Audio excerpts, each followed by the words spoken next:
This is Emu Whispers ASMR.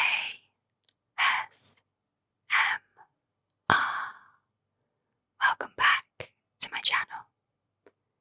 In today's video, I thought I would talk about my trip to Kyoto in Japan.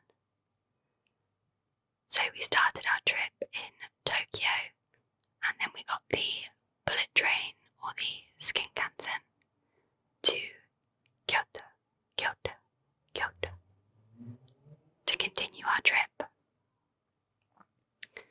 I will leave anything I mention in the comments below, as well as a link to the other parts of this video.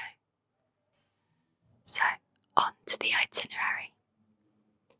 Day 1, we kicked off with, and I will just put a disclaimer here that I am going to butcher every single name of every single shrine and temple.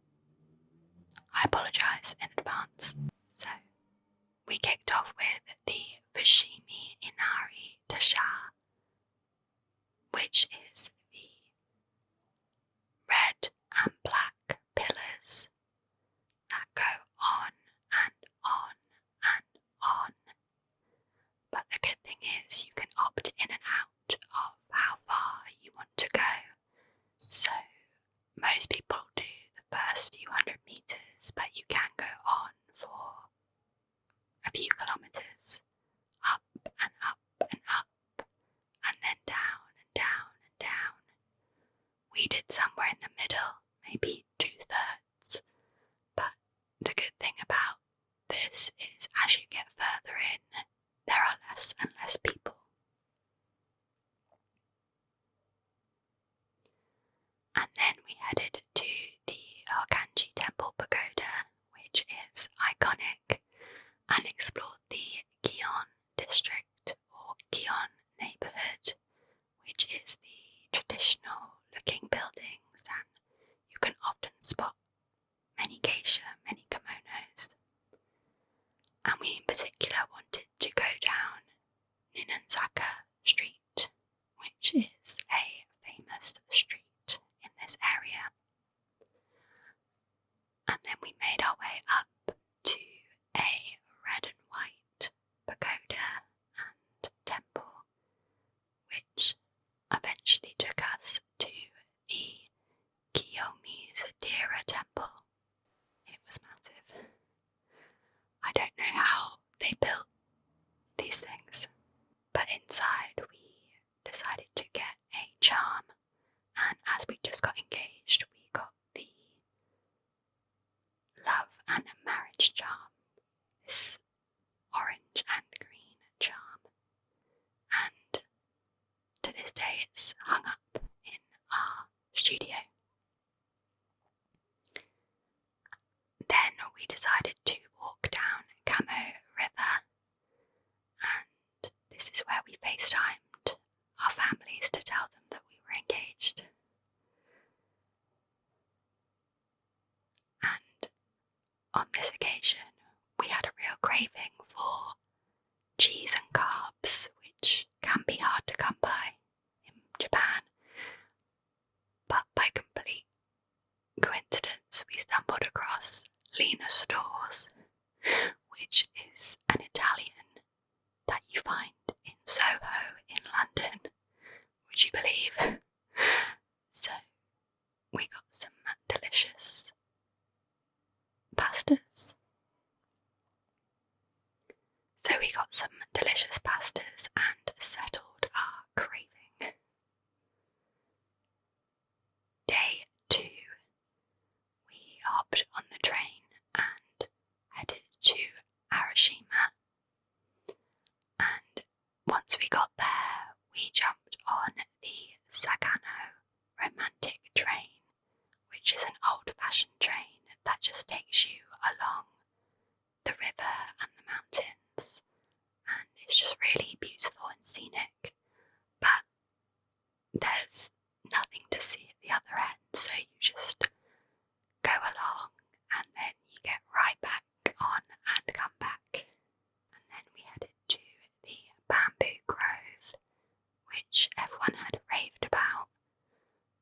was amazing, but honestly, once you've seen one bamboo, you've seen them all.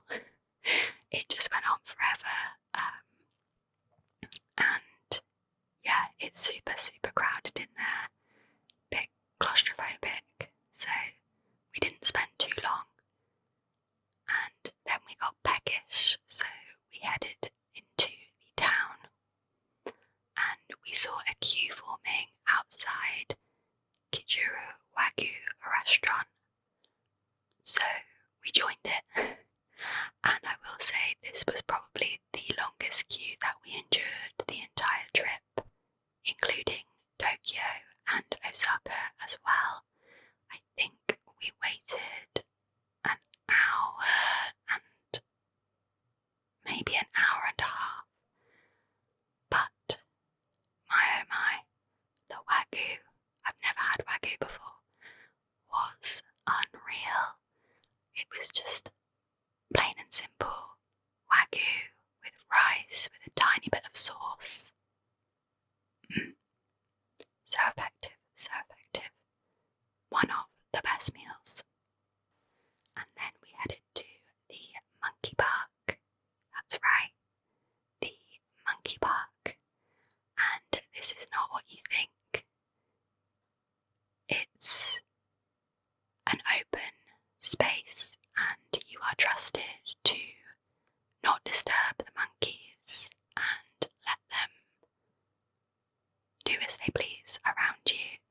So you basically hike up quite a way. I will give that warning. It is quite a steep hike to the top of this hill or mountain, and at the very top is this series of huts and rocks and ponds, and of course the monkeys.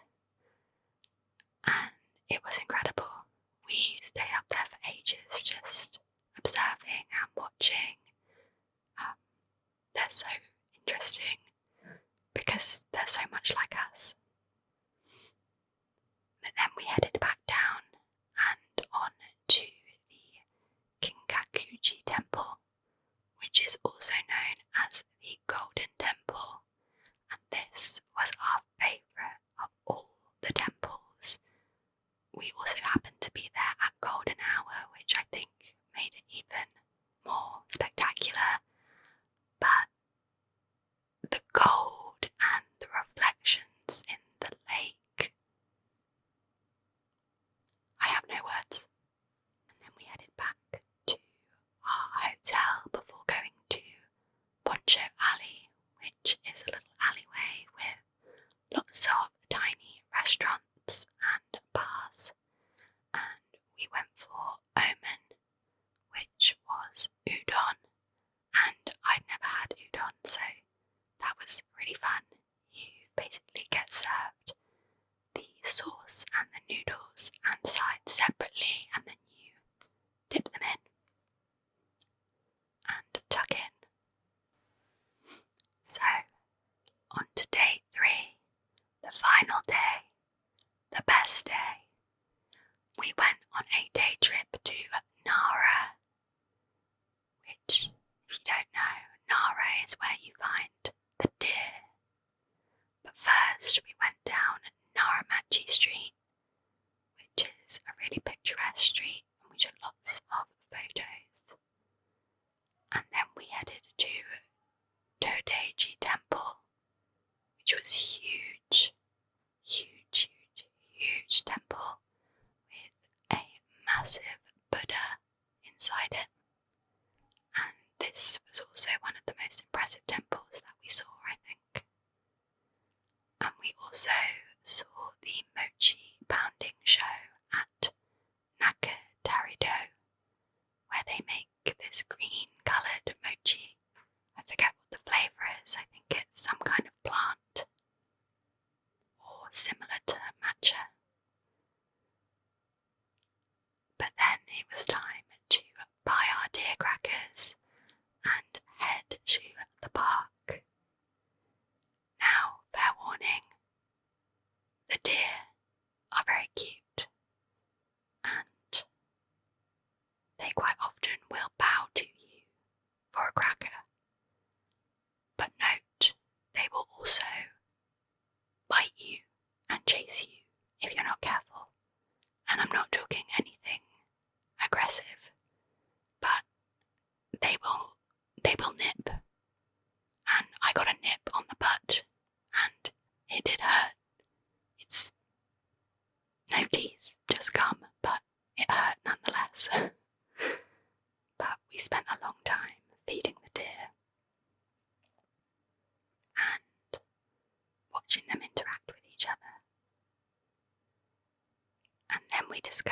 this lake with a pagoda, and as we were sat there, this deer approached us, and this man took a photo, and we couldn't believe how tame this deer was.